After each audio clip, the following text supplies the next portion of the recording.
혹시 누군가를 가르치거나 교육하거나 또 프레젠테이션을 해보신 분이라면 누구나 공감하실 거예요. 정말 열심히 준비했는데 왜 현장에서는 아무런 변화가 없을까 하는 고민 말이죠. 오늘 그 고민에 대한 아주 명쾌한 해답이 될 수 있는 핵심 분석 방법을 소개해 드릴게요. 자, 오늘 우리가 함께 떠나볼 여정은 이렇습니다. 먼저 잘 만든 교육이 왜 실패하는지 그 미스터리부터 파헤쳐 보고요. 그리고 탐정의 도구와도 같은 3가지 렌즈 분석법을 아주 자세히 살펴볼 겁니다. 마지막으로 이 분석이 어떻게 진짜 결과물로 이어지는지 그 과정까지 화면해 보겠습니다. 정말 공들여 만든 교육 자료, 그리고 열정 넘치는 강의. 그런데 왜 현장에서는 아무런 변화도 느껴지지 않는 걸까요? 이게 바로 수많은 교육 담당자들이 매일 마주하는 성과 없는 교육이라는 아주 답답한 미스터리입니다. 네, 바로 이 질문에서부터 시작해야 합니다.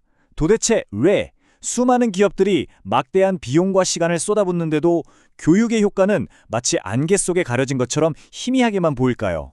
오늘 우리가 바로 탐정이 되어서 이 미스터리의 실마리를 한번 찾아보겠습니다. 사실 아무리 훌륭한 내용과 멋진 디자인으로 교육을 포장해도 소용없는 경우가 많습니다. 왜냐하면 가장 중요하고 결정적인 첫 단계를 그냥 건너뛰어버리기 때문이죠. 해답은요, 더 화려하고 멋진 콘텐츠를 만드는 데 있지 않습니다. 진짜 해결책은 교육 설계를 시작하기도 전에 마치 탐정처럼 한 발 더 깊이 파고드는 사전 수사 과정에 숨어 있습니다. 그러니까 이제는 콘텐츠 제공자에서 날카로운 수사관으로 이 관점의 전환이 필요한 거죠. 무엇을이 아니라 누구에게 그리고 어디서에 집중하는 겁니다. 자, 그래서 그 탐정의 도구가 뭐냐? 바로 이 3가지 렌즈입니다. 첫째, 학습자. 둘째, 그들이 일하는 실제 업무 환경. 그리고 셋째, 교육이 이루어지는 학습 공간. 이 간단하면서도 강력한 3단계의 조사를 통해 우리는 비로소 전체 그림을 제대로 볼 수 있게 됩니다. 자, 그럼 첫 번째 렌즈부터 한번 들여다볼까요? 우리가 진짜 가르치려는 사람들, 바로 그 학습자를 깊숙이 이해하는 단계입니다. 이 표가 바로 우리의 탐정 수첩이라고 보시면 돼요. 그냥 인구 통계학적인 정보가 아니라 진짜 속마음을 들여다보는 거죠. 예를 들어 사전 지식 한번 보세요. 뭘 알고 있나 해서 그치는 게 아니라 혹시 이런 오해를 하고 있진 않을까? 이걸 예측하는 게 진짜 핵심입니다. 또 동기는 어떻고요? 이 사람들이 왜 여기 앉아 있는지 모르면 교육은 시작부터 삐걱거릴 수밖에 없어요. 이처럼 우리는 표면 너머의 단서들을 찾아내야 합니다. 맞습니다. 수많은 전문가들이 입을 모아 말하죠. 동기야말로 학습의 엔진이라고요. 이게 없으면요, 아무리 좋은 차도 굴러가지 않는 것과 똑같습니다. 그렇다면 그 중요한 동기, 어떻게 만들 수 있을까요?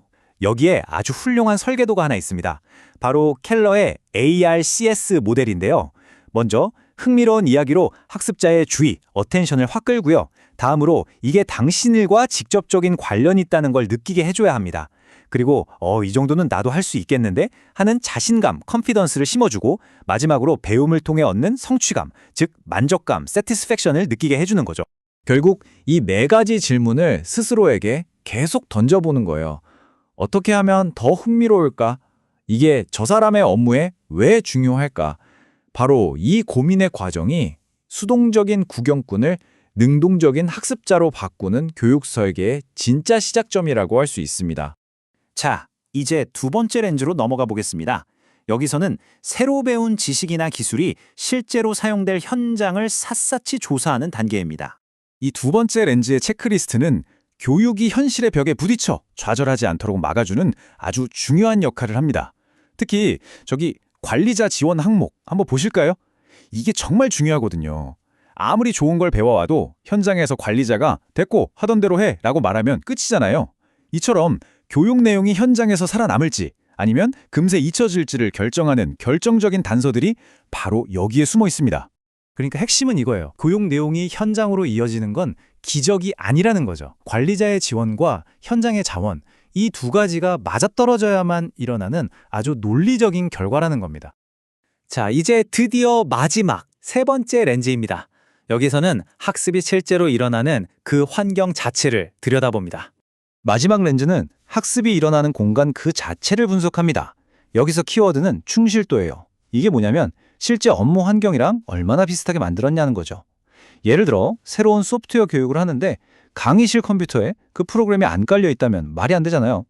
이처럼 학습 공간의 환경과 자원은 학습 효과를 결정적으로 좌우하기 때문에 우리는 이 공간의 가능성과 한계를 명확하게 파악해야 합니다. 목표는 아주 간단하고 명확합니다. 교육장을 그냥 일터처럼 만드는 거예요.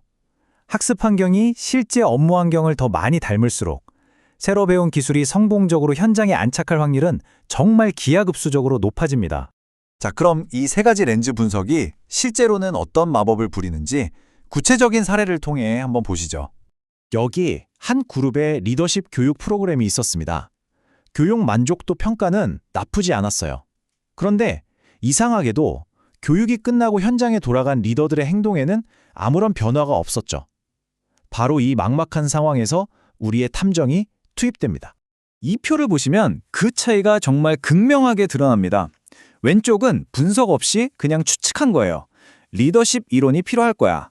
반면에 오른쪽은 세 가지 렌즈로 분석한 뒤 찾아낸 명확한 증거죠. 아, 이분들은 이론은 아는데 실전 회의 경험이 없구나. 또 보세요. 관리자들이 알아서 지원하겠지라는 막연한 기대 대신에 현장 지원이 거의 없다는 냉정한 현실을 발견했습니다. 이 구체적인 증거들이 교육의 방향을 180도 바꿔놓은 겁니다. 결국 이겁니다. 막연한 주제가 아니라 정확한 문제점을 찾아내고 이론이 아니라 실제 적용을 중심으로 설계하고 알아서 해주길 바라는 대신 지원 시스템을 직접 만드는 것.